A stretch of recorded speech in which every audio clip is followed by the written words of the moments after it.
Combe never thought he'd be so happy to be back at Deixe. It felt like he had crawled through a long, dark tunnel of misery and regret. Now that he was back, Combe could look into the steps mentioned in the contract. But there was one thing that gnawed on him. What exactly did this have to do with Dr. Gray?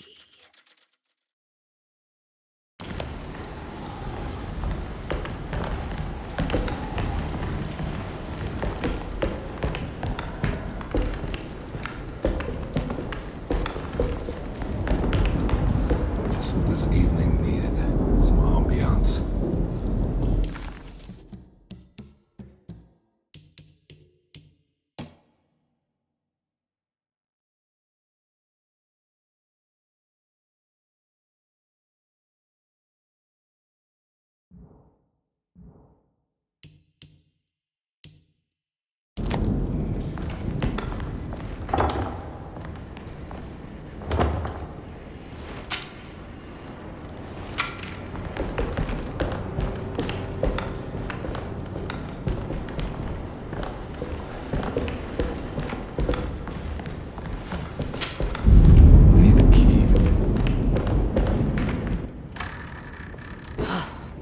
To be around here somewhere. He wouldn't leave this house. I don't know what to think anymore. You run into that detective fella? Who is he? Can he be trusted? I think he one of the good guys. Well, you know, like us. Will he be all right with her coming? Praise the mother. You don't need to know about all that.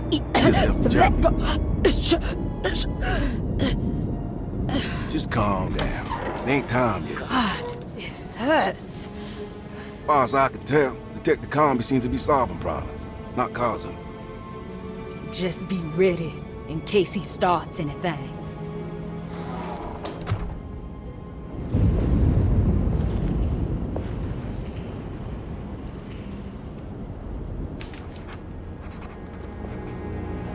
The two orderlies still hadn't found Jeremy.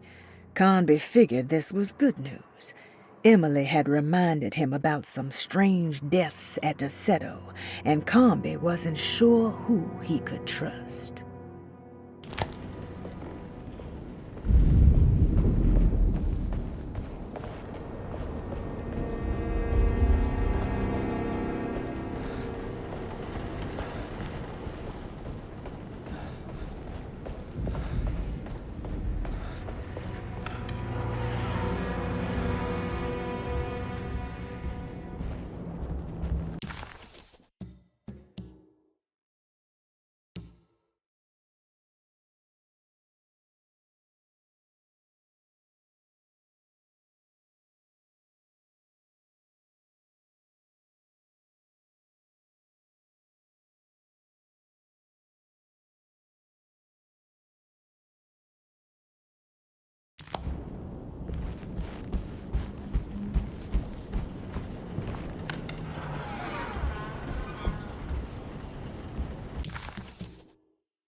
What the hell was that?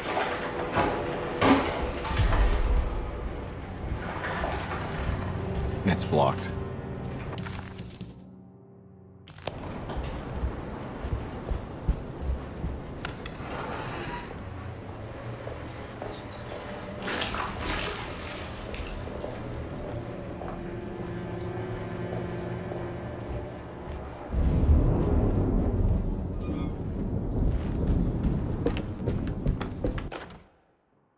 We must have faith that Jeremy's pact with the Dark Man is a bluff. If we are lucky, our visitors will find him and prove it's all nonsense before night falls. What is true is our attempt to call on her. Too many things have happened for this evening to be in vain. Think of Jack and Cassandra, even Perosi, whose circumstances I can't understand. Grace is a goat without horns. She knows it and will play the role. You must talk to your brother, Baptiste. I worry that he will fail us. Mrs. Thompson.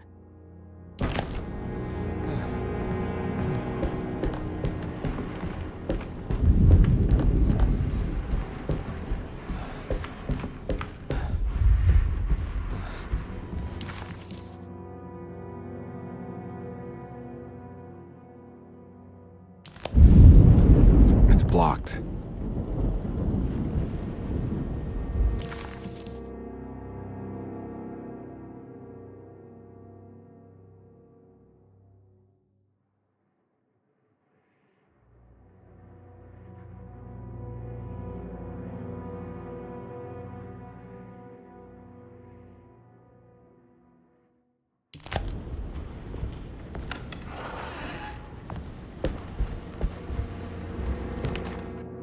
Lunacy and the Astarte Artist Colony, a monograph by Yael Klein. In early 1909, the old Derceto plantation outside of New Orleans was turned into an artist's colony. 3 famous European artists rented the house and the surrounding land from the owner, the Ledoux family. The colony was chiefly run by Sebastian Cortez, who was playfully dubbed the captain by his collaborators, William Arges and Heinrich Kassel. The colony existed for 6 years, until one day all 12 members disappeared without a trace. It is widely believed that their disappearance is connected to the disastrous hurricane that passed through on September 29, 1915, but nothing truly supports this claim. What is known is their frequent participation in New Orleans nightlife, their love for hosting parties, and their elaborate contributions to the Mardi Gras parades as the Pirates of Pontchartrain. Accounts of their lifestyle can be found in almost every gossip column. It can effectively be summed up as carefree and bohemian. In late June 1909, the name Astarte first appeared in the newspapers. Cortez said the name came to him as he was painting. There is never any claim to knowing about the ancient Phoenician fertility goddess with the same name before this time. His fellow colonist Heinrich Kassel did know, because he later produced sculptures that show clear references to ancient idols of the goddess. It's impossible to know for sure how this name suddenly made an appearance, but it is interesting because of Derceto's history. Even the name Derceto is the Greek name of a Syrian fertility goddess. In the case of naming the plantation, Derceto was certainly not an accident. We know that Elijah Pickford intended to build a temple for his cult, for he had distributed pamphlets 2 years prior to the purchase of the land, advertising his intentions. His followers were estimated to be almost 100 men and women, mostly sailors, Maroons, and Cajuns, when the plantation was built. To outsiders, Derceto registered as an ordinary slave plantation, which enabled Pickford and his flock to remain hidden for decades. The official story is that the cult lasted until 1862, when the Union Army came and burned down the plantation and scattered all who lived there. Following the Civil War, new people started to congregate in the ruins of Derceto to invent a new fertility goddess, the Shub-Niggurath. As much as Derceto is a particular name to have heard of, it's not entirely uncommon among the learned. Astarte is equally known and could have been subconsciously chosen by well-read artists. Shub-Niggurath is, on the other hand, very uncommon. Almost impossible that anyone in Louisiana would have heard that name. The name is referenced only in rare books like Unaussprechlichen Kulten and the Necronomicon, and is believed to be a bastardization of Arabic words meaning pertaining to the dark young. The few paragraphs printed on the goddess are so upsetting that no one in their right mind would want to build a religion resting on such qualities. The Shub-Niggurath cult was hard to get rid of, but it is believed that despite the police jailing and killing several cultists over the years, the main culprit in the cult's demise is the cult itself, which seems to line up with every instance of cult activity on Derceto's grounds. When Captain J.W. Norton of the Union Army arrived, he described the people at Derceto as malnourished and maniacal.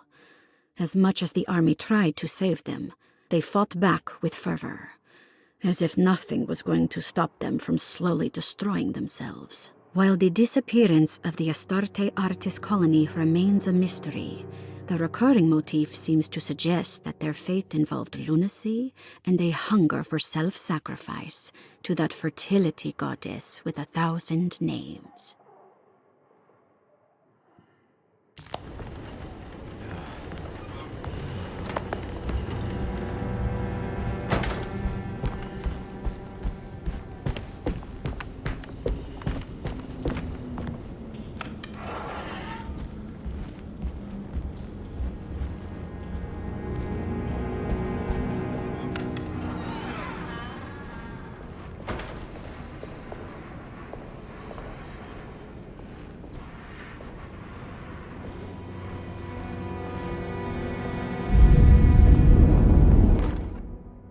Mrs. Thompson, I understand the last week has been busy.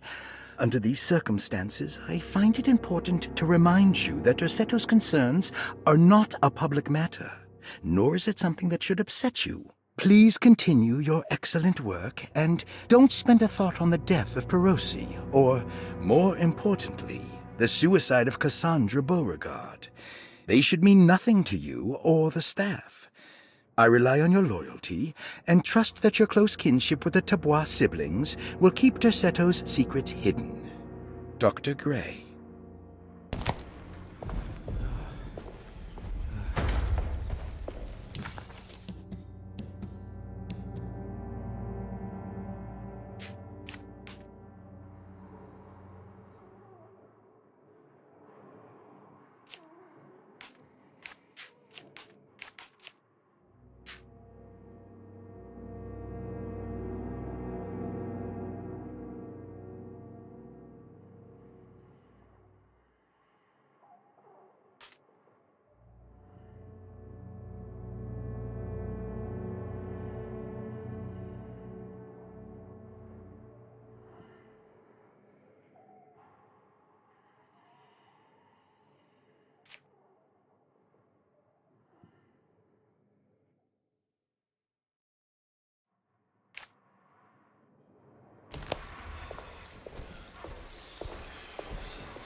key.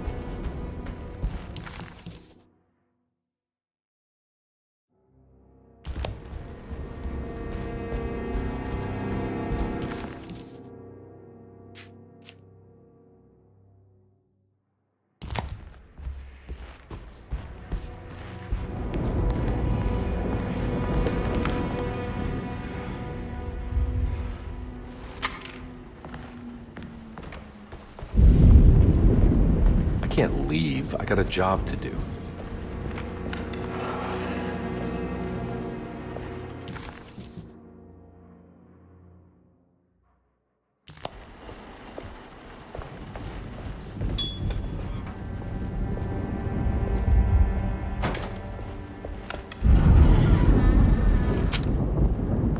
There must be a spare key to Dr. Gray's office in here somewhere.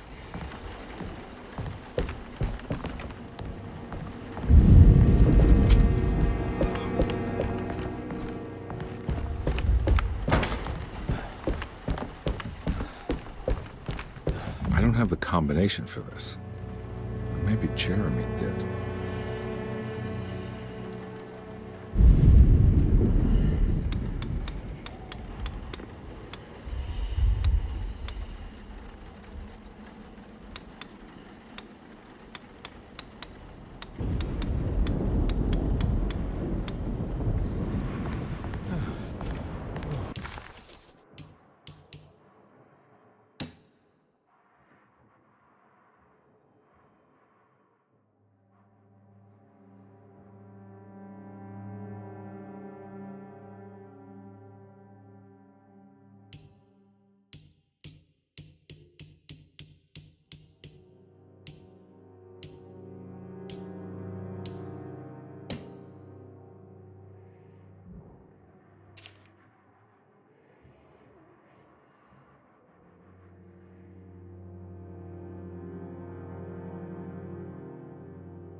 Medicine has failed me. Nothing can be done to dispel the hardwood curse. Only the sacrificial dagger may release the despair from Jacob's eye. Yet, doing so would be the doom of Derceto. Let this curse of mine be a weapon for once. I accept your demands, oh, crawling chaos. Build your prison around this godforsaken hospital. When evil has been starved, I will stay buried forever.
I need the key.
It worked.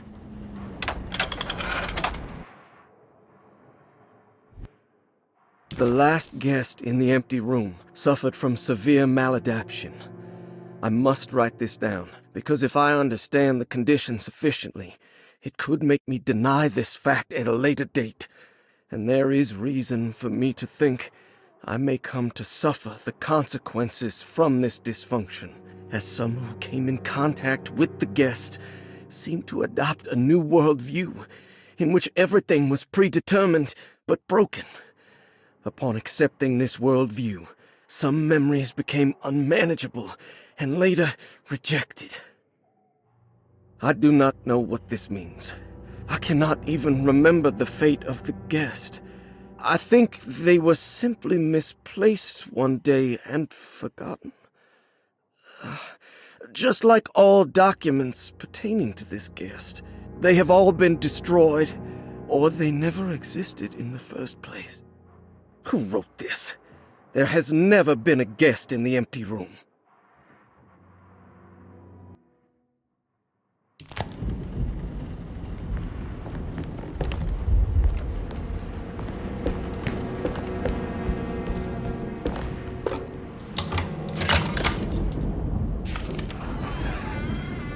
Dr. Gray was somehow mixed up in this business with the Dark Man, Detective Conby decided. He had to be. Either Dr. Gray was using the idea of the Dark Man to manipulate and torture Jeremy, or the Dark Man was an actual powerful being possessing Jeremy. And in that case, Dr. Gray was simply a stooge. Maybe both could be true at once. Conby felt his mind racing in all directions. No matter what, he had to find a way to break the pact. That was what Jeremy said was needed. It didn't even matter what was true or not. If Jeremy wouldn't leave Deixe before the contract was broken, then Conby had to make it happen. He just wished the steps on the contract made a little more sense. Dr. Gray's office, all to myself. Let's see if we can figure this guy out.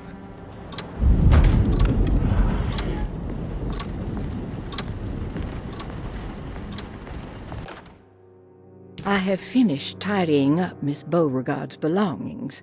I will leave it to you to contact her agent and have them collect her things. I found one of Grace's drawings she might want back, along with this key in her room, which I believe you've been looking for, Mrs. Thompson.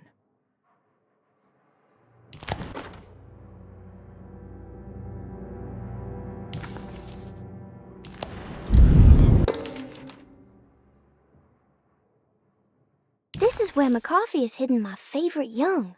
It's very important.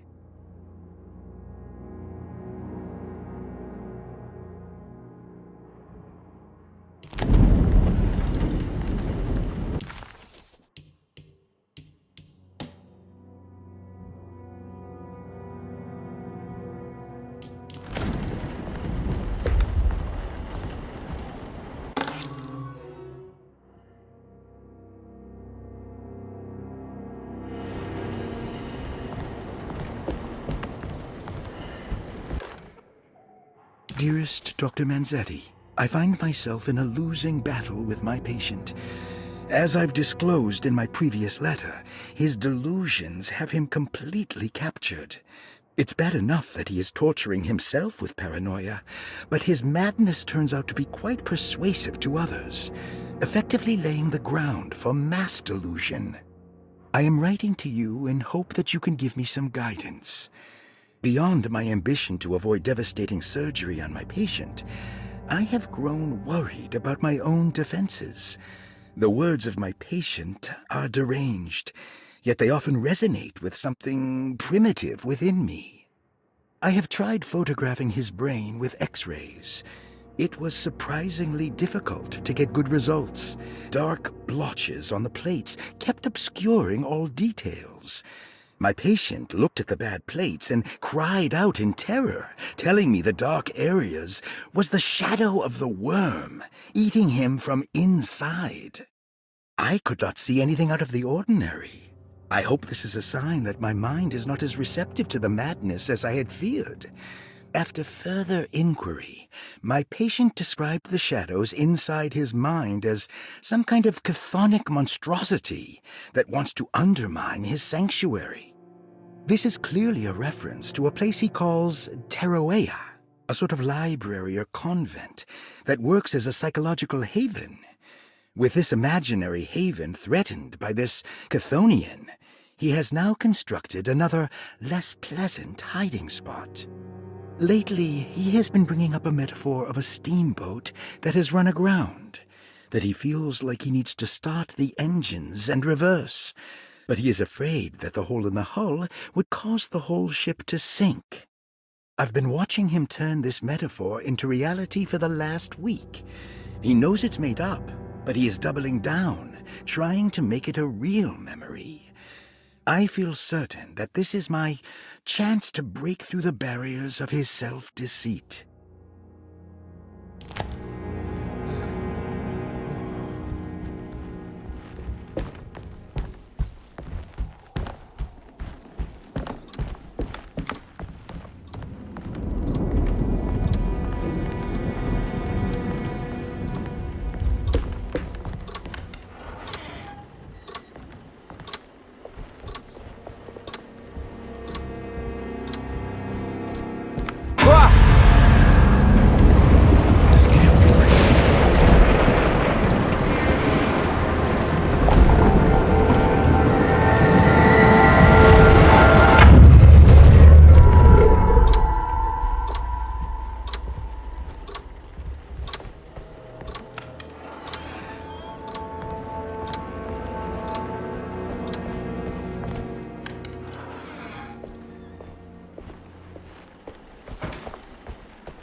I need the key.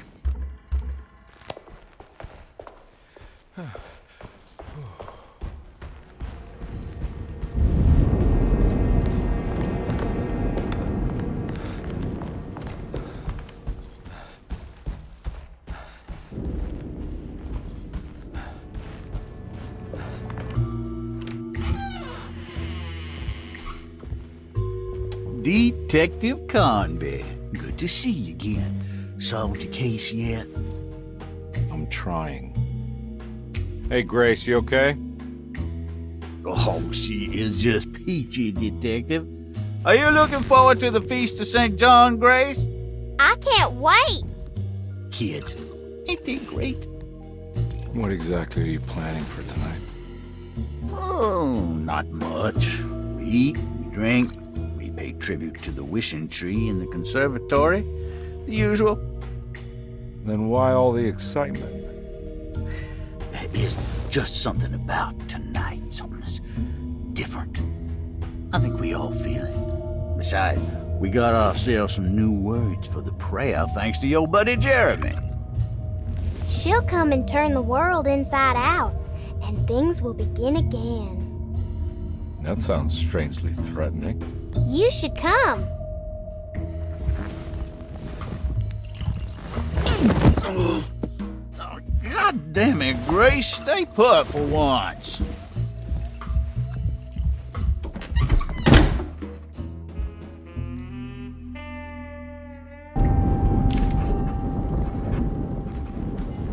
McCarthy was a deadbeat.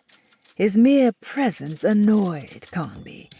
It was like watching the worst version of himself mock him by simply being worthless.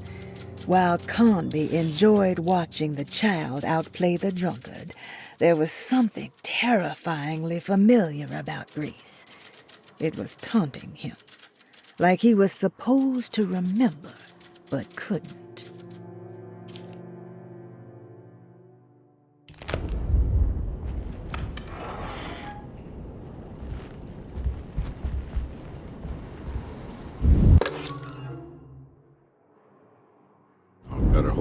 these.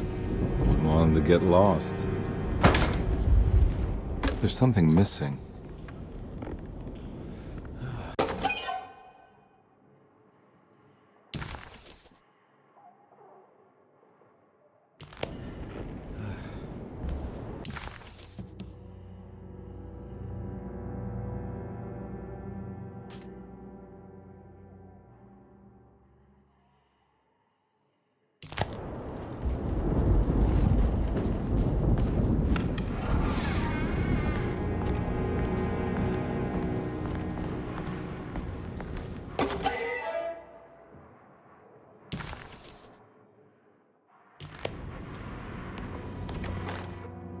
Jeremy knew that the only one who could help him now was the guest in room number 3.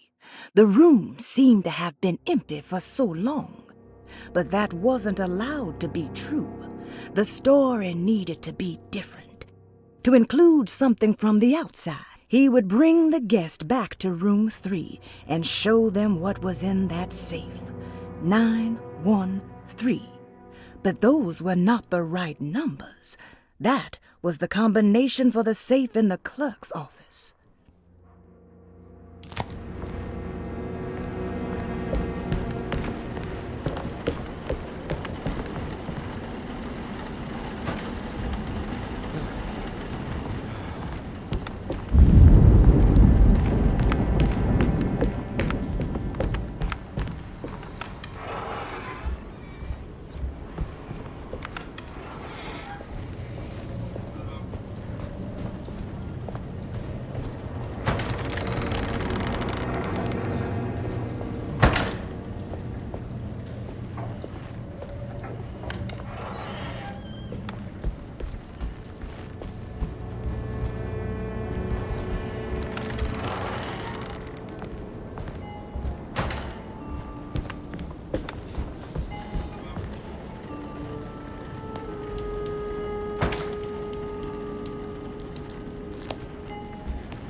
Radiography. Patient Jeremy Hartwood. Date June 14, 1930. Plates. Jeremy's skull proved difficult to capture properly. Partial radiographs worked best. A complete picture of the brain can be assembled by piecing 3 plates together. Observations. Even when looking at an assembled version, a shadow covers significant parts of Jeremy's brain. Possible tumor, but more likely that the equipment is failing. Jeremy reacted strongly to the pictures and claimed to see a giant clay worm eating and displacing his memories. Notes. While this exercise has left me nowhere closer to an answer, I feel confident that a Burkhardt lobotomy should sever all necessary parts.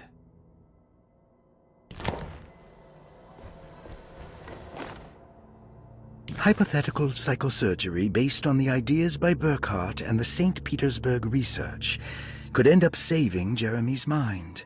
Severing the connections around the frontal lobe would certainly solve most mental afflictions. The procedure would be brutal in performance, as well as in efficiency. An ice pick pushed through the edge of the eye and into the skull would untether the nerves like Alexander cutting the Gordian knot. As this would likely leave Jeremy in a very different condition, all other paths should first be explored. The medical instrument I would need for this lobotomy is missing, and I should have Waits order a new one.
Don't mind if I do.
That's better. Dr. Gray had been putting Jeremy through some thorough medical investigation.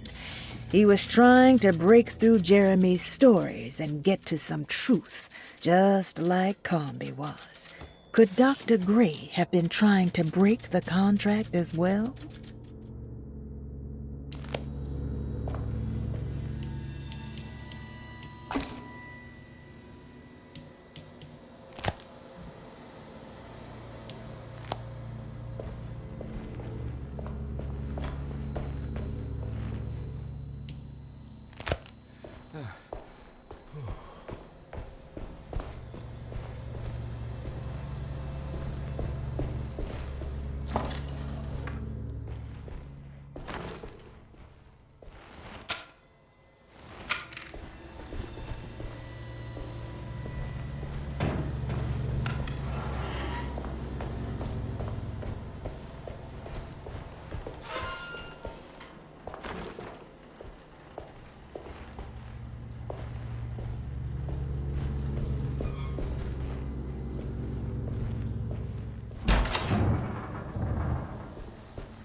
I need the key. I need the key.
Why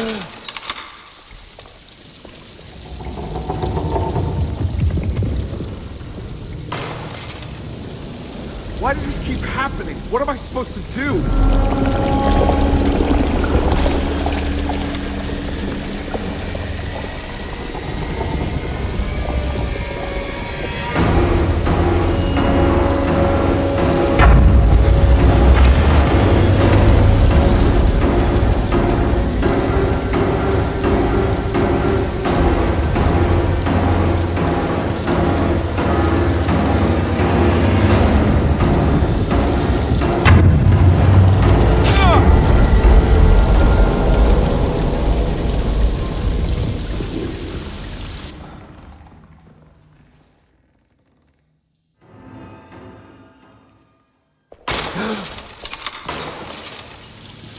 Why does this keep happening? What am I supposed to do?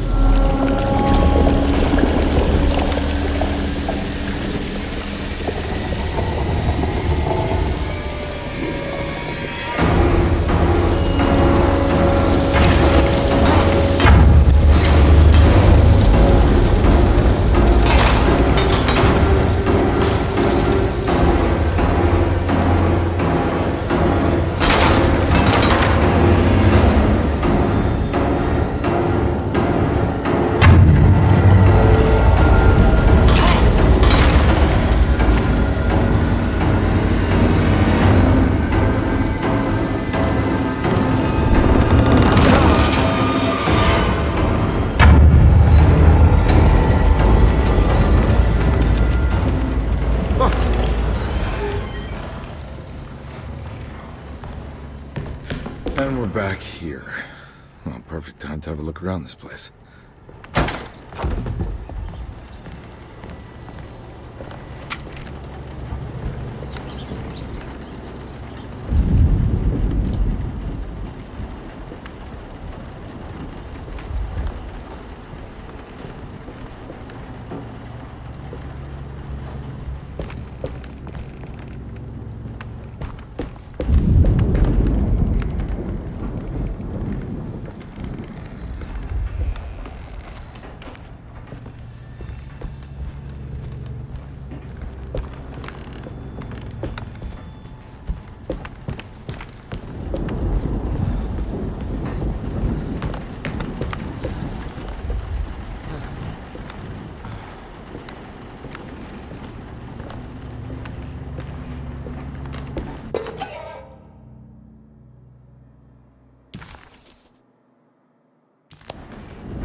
This is where Jeremy's hiding, right? Hello? Is anyone there? Jeremy? I need help! Wait. Can you hear me? I'm stuck in the mud and the bayou is taking Jeremy. me. Where are you? The motor is dead. I can't do anything more. Hang on, Jeremy. I'll figure something out. I'll get the boat running. Jeremy. Conby entered some new mucky dreamland of Jeremy's, a long-abandoned steamboat aground in the bayou. Jeremy was calling out for help, but Conby couldn't figure out where the voice was coming from. For a moment, Conby wondered if the boat itself was Jeremy, or if he was below it somehow. It didn't matter right now. Jeremy was clear on one thing. He wanted Conby to get the steamboat running and out of the mud.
The boat's wedged itself right into the bayou.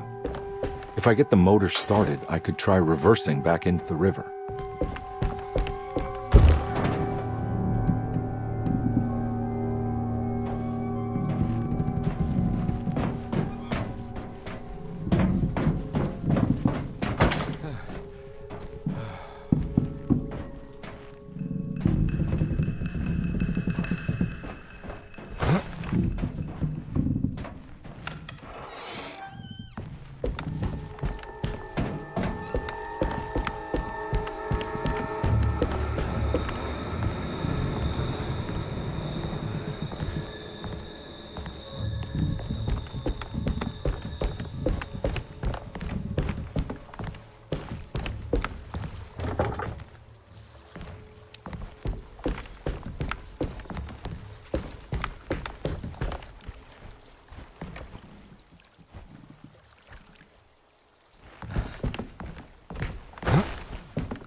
Jeremy, where are you?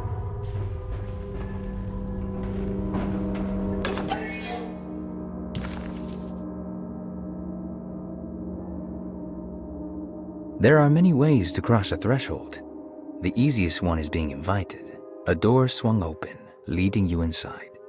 Another is sleep, hypnosis, or even sudden fright. There are those who fold spaces that challenge Mobius, or jump through angles that defy Euclid. If you learn to properly use your talisman, you could go anywhere. You wouldn't even need to rely on the fluttering wings of the shrieking Byakis.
I'm all out of bullets.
pretty weak. I just need something to break it.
The winch is powered by electricity. I need to find a way to turn it on before I can use it.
This definitely needs fuel.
out of bullets.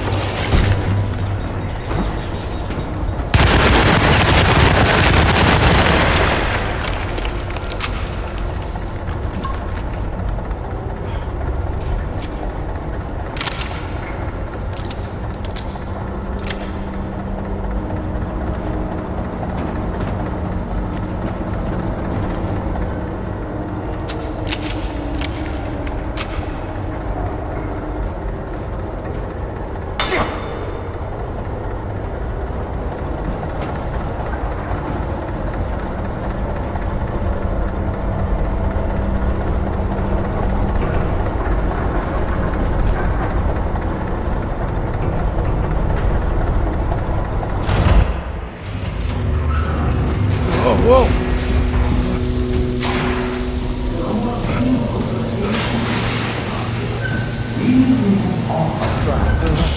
Are you ready to tell me what happened in the attic? I put a rope around my neck, and then I strangled all life from my body. Are you under the impression that you died?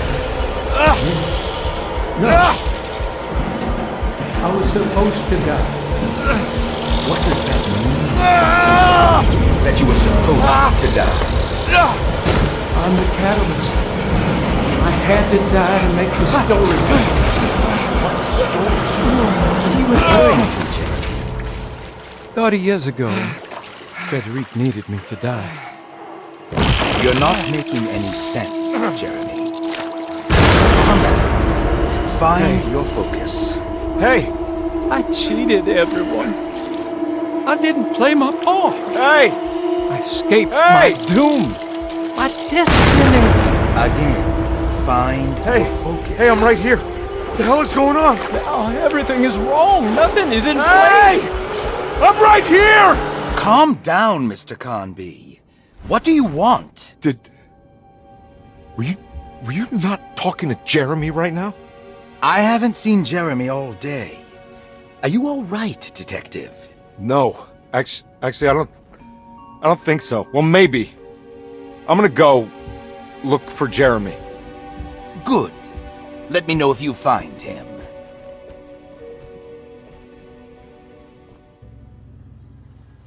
That was Jeremy's self-deceit? A steamboat stuck in the mud? I'm not gonna pretend I understand any of that. What a bunch of psychoanalytic nonsense.